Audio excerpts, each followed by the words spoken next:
plant community, my name is Pam and thanks for tuning into this channel. If you are new here, you guys, welcome.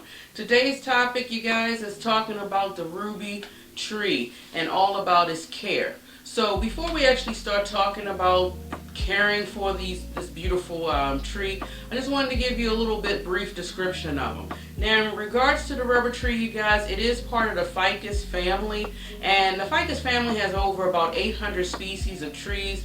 Some of the common household plants that we do have in our care would be our fiddle leaf fig, the creeping, or the weeping fig. And I have actually an example of the weeping fig, which would be commonly known as the Ficus benjamina.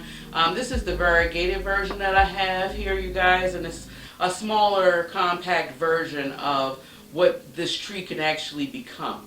Now, its habitat, you guys, is typically in South America, but many plantations where the latex, which would be the sap that comes from the branch or the stem of the tree, is typically produced in Southeast Asia.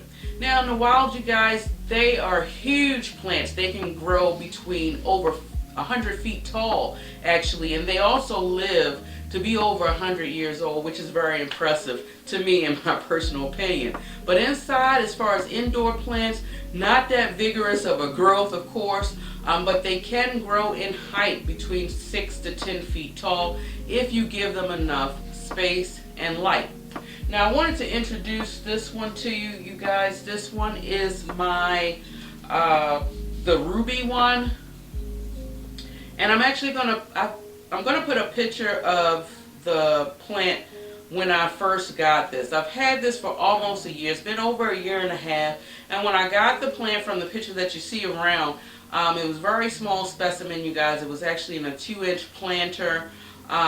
And I purposely got it that way because I enjoy watching plants grow, and I wanted to make sure that it was successful. So sometimes, depending on the plant type, I will prefer a smaller plant so that it can get acclimated to my environment and not have to do too much of a stressful change from greenhouse environment to my home.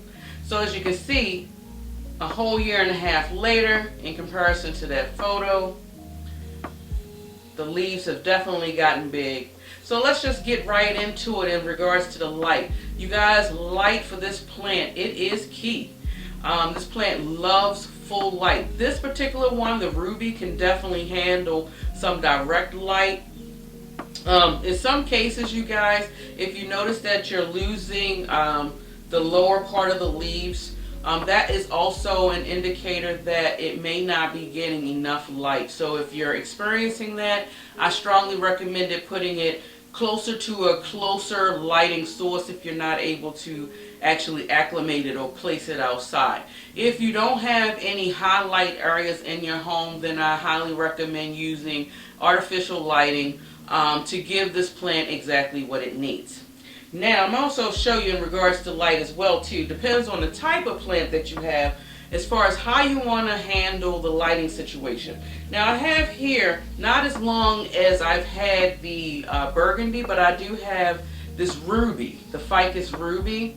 And as you can see, it's a very beautiful plant. It has more, of course, variegated leaves. This plant needs bright light, but bright indirect light. I don't think this plant can handle direct light because of the variegation, you guys. Bright light will typically burn these leaves, so it's a different type of lighting situation, but all of the ficus, they thrive off of bright light. It depends on the type that you have as far as whether or not to give it direct light or not.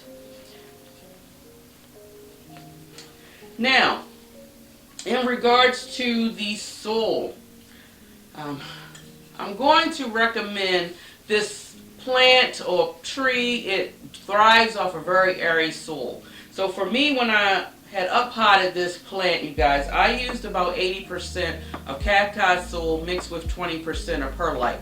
Now, if you don't have perlite, that's fine. You just need to use some form of an amendment to your soil. It could be orchid bark, it could be pumice, it could even be the little pebble clay balls that people use for hydroponics. You can actually add that, but you need something to add some extra aeration to your soil.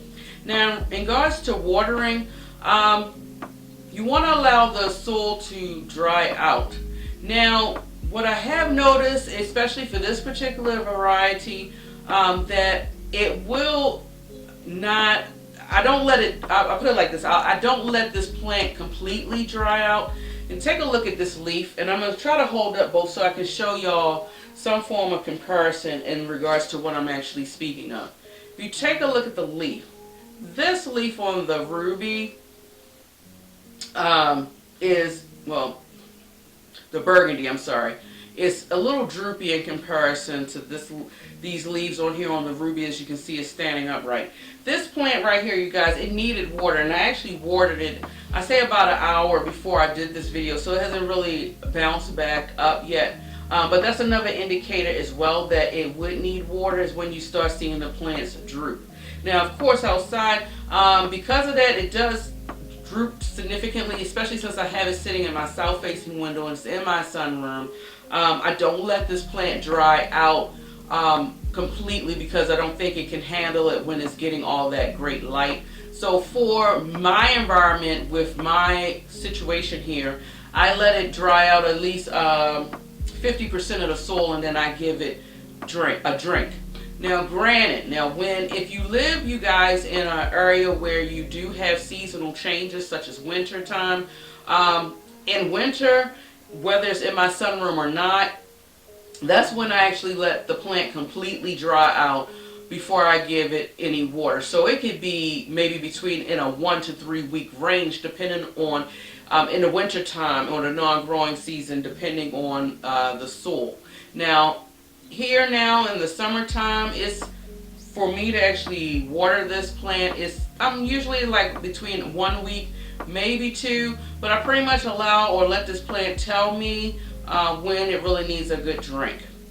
Now, as far as fertilizing the plant, I do give it fertilizer at a quarter strength in the growing season. Now, I want to talk a little bit about the growth. Last growing season, that's when this plant really took off and it started providing me with a bigger leaves, and it was really shooting out, giving me multiple leaves. And I got to a point where it kind of stagnated a little bit in growth. And I wanted to show you right here. I hope the camera will show. Right here, as if you can see that little slit, I kind of pinched it. Pinching is another way to kind of stimulate the growth of the plant. Pinching is basically, for example, I'm not going to actually do it, but because I want it to continue to grow. But for example, this new growth right here, if I was to actually pinch it, I would literally pinch it at the base and pull it back and snap it off. And once I snap it off, you guys, the sap from this tree will start to come out. So if you guys, also this plant is very toxic, and the sap itself can be irritant to your skin, especially if you have sensitive skin. So if you do try that for your first time, I highly recommend you using some gloves, just as a form of protection for your fingers. So I pulled it back, I snapped it off, and what it did is it actually stimulated the growth, and it's tricking the plant into thinking, okay, I need to go into survival mode, and it will do just that by pushing out new growth. It's also a clever way too, you guys, if you ever want to change the growth pattern. So typically our ruby trees or ficus trees, they're just that, just trees, one stalk that's growing straight up. But if you want it to bush out, pinching would be another way to actually create that bushing out. So as you can see, I pinched it here, but it grew another shoot from the base of where I pinched it at.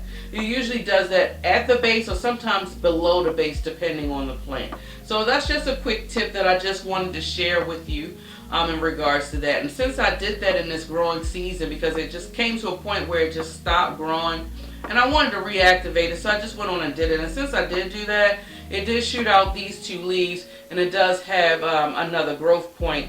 I'm not quite sure if the camera's picking it up, but another growth point right here. Now, there are pests with these plants. The common pests would be mealybugs as well as your aphids. Now, with this particular variety one, I did have an experience with I'm sorry, did I say mealybugs? I'm not quite sure. I apologize. I meant mealybugs, I think, can be on this plant. I just never had that issue with it, but this plant can actually have spider mites. And that's the issue that I had with this particular plant. I've been having, yeah, spider mite issues. And so what I've been doing so far is I've been using my insecticidal soap. I spray it on the plant, rub it into the plant, and then I take lukewarm water and I'm spraying it vigorously on the leaves. And then afterwards, you guys, I use my neem oil solution. And I've been doing that every so often, 1 week on, 1 week off, for quite some time until it's completely gone. So it's also probably drooping a little bit because this plant has been through some challenges and it's coming out of rehab, so to speak, and it's starting to get stronger. I wanted to also make a mention too. I don't think I talked too much about the leaves. Outside of the droopiness of the leaf when it needs water, sometimes you can actually feel that the plant needs water as well. Ficus trees, for the most part, feel thick and they have that thick rubbery feel. But when they are drooping as well, you can also notice, if you've ever paid that much attention to your plants, that the leaves here do feel a little thin, and that's also an indicator of time to give it a good drink. So that's pretty much it, you guys. Wraps it up for this plant care. If you have any other extra tips that I may have not mentioned in this video, please comment and share below. This is a community where we can all grow and learn together. Let me know how many varieties of ficus trees you have in your collection and how well they're doing in brighter light situations, if they can handle direct light, if you're growing them under your Sansi light, or I guess artificial lighting. I'm interested to hear how you're growing and how they're acclimating to your environment. So as always, you guys, if you love foliage as much as I do and you love listening to planty things, then definitely subscribe. Hit that like button, give me a thumbs up or a thumbs down, whatever way you want to vote. It's up to you guys. Enjoy your day wherever you are in the world, and until next time, guys, much love. And before I go out, I just want to show you this one again. Pay homage to this. It's very beautiful. Absolutely stunning.